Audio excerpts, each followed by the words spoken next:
Du Papa, kann ich heute auf die Nacht das Auto haben? Schon wieder? Ja, freilich. Musst halt nur vorher nur zum Tanken fahren.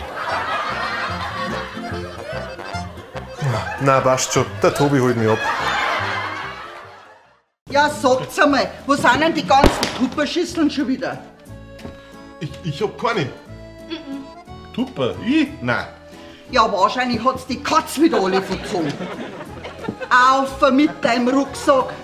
Du machst deine Sporttaschen auf und du schaust in die Aktentaschen rein. Aha.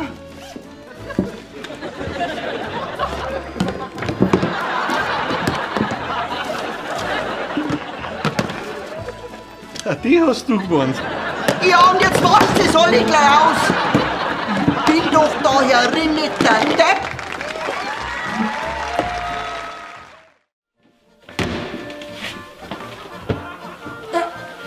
Mama, was soll jetzt das? Hey, das sind alles seine Klamotten, die beim ganzen Haus am Flackern. Aus dem Wintergarten, aus dem Boot, vorm Boot, aus deinem Zimmer. Ja, Mama, was soll man jetzt damit? Wenn das Zeug schon so lange rumflagt, dann geht's erst mal waschen, oder nicht? Ganz genau.